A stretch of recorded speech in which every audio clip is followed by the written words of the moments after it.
Bruno rubbed shoulders with Prime Minister Kevin Rudd at the weekend, and last night the gay Austrian fashion reporter attracted a large crowd in Sydney for the premiere of his first and probably only movie. Bruno is, of course, the latest creation from actor and comedian Sacha Baron Cohen, the man responsible for Ali G and the Kazakhstan reporter, Borat. 10's entertainment reporter Angela Bishop nervously took Bruno into her own hands yesterday, and she joins us now. Good morning, Ange. Good morning. Morning, how are you? Good, thank you. Very well. And did he have an explanation for this outfit last night? It seemed to be sort of part Knight of the Round Table and part Cher. Or part Lady Gaga, I thought. Well, a knight in shining armour coming to rescue us from boring movie premieres was what I was calling. They were certainly nothing if not exciting, in that he turned out into the middle of Market Street, Sydney, which, as you know, is one of the central streets of Sydney, just after peak hour, and the media went bananas, the public went bananas, everything was closed off, and there he was with his horse, some very heavy metal sort of draped around various parts of his body, with a codpiece that actually had a serious malfunction later in the evening. Really? Oh, do you have a shot of it? Yes. Fortunately, no, it's not something I'd show you. It could be dangerous. There was, as I understand it, a bit of a false start last night. There was a bit of a false start. This was truly bizarre. And I have to admit, first of all, the buzz was that possibly it was the chaser. What had happened was a giant pink Hummer pulled up and a Bruno lookalike sort of hopped out, accompanied by a bunch of dancers, and everyone thought, oh, this is part of the entertainment and so on and so forth. And, you know, and then they suddenly sort of spilled tomato sauce all over the place. And this was, you know, Bruno's podium, the erection where he was due to stand later, and suddenly it was all covered in tomato sauce. So there was a bit of an issue and an immediate clean-up. But I suppose the most surprising thing was actually what the Bruno lookalike said into his megaphone when he first hopped out of the car, because I was just standing there minding my own business with the other journos when I heard this.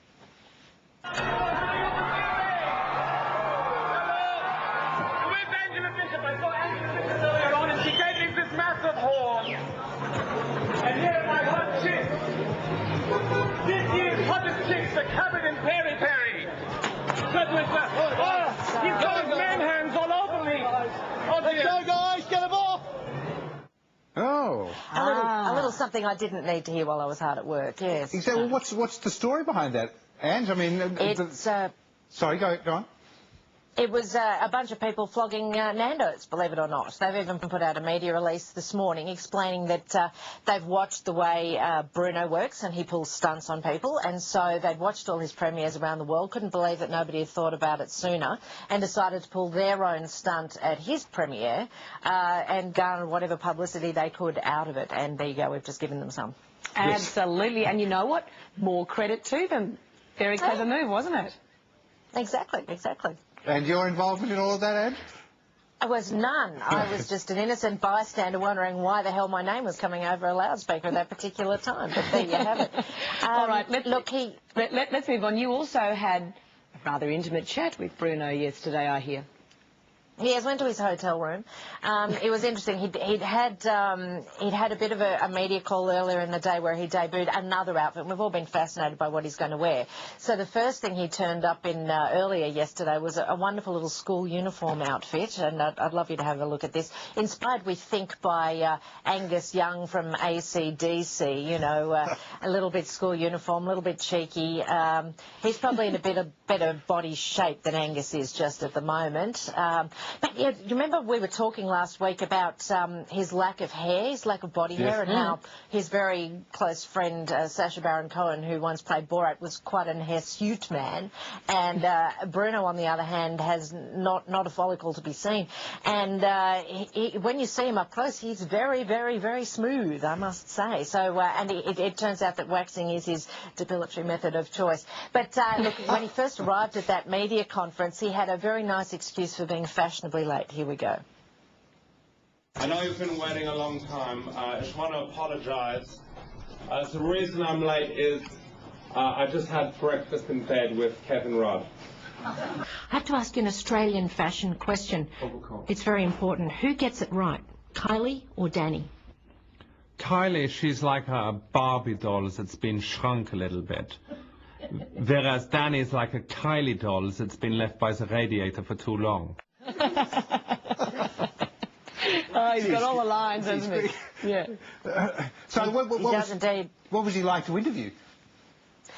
Look, he's very caring. He's very sharing. You know, he gives a lot away of himself. He'd obviously formed some sort of very close bond with our Prime Minister the night before on Rove, and I think the nation witnessed that. He had something going on. He'd formed a crush, if you like.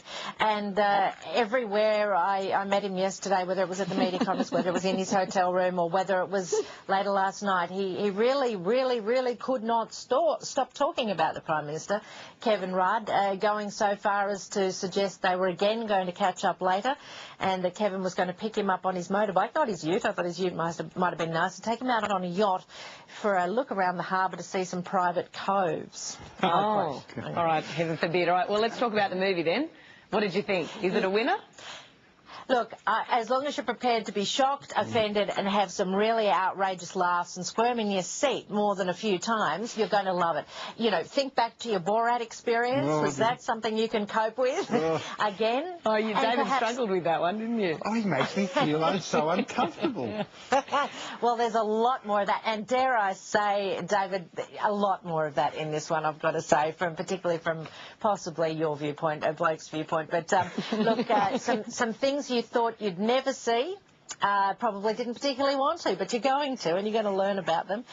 Look, one scene has been removed from the film, and that's a scene involving Michael Jackson. I know you talked about this yesterday a little. It wasn't an offensive scene in any way. It's simply that it's just not appropriate for it to be there anymore, given the current circumstances, and the movie's not going to lose anything as a result of it. Look, I loved it, but again, some things I never thought I'd see, and they really do burn into your memory. Burnt retinas, I love that. Thank you so much, Bish. Thank you, Anne. Thanks, guys.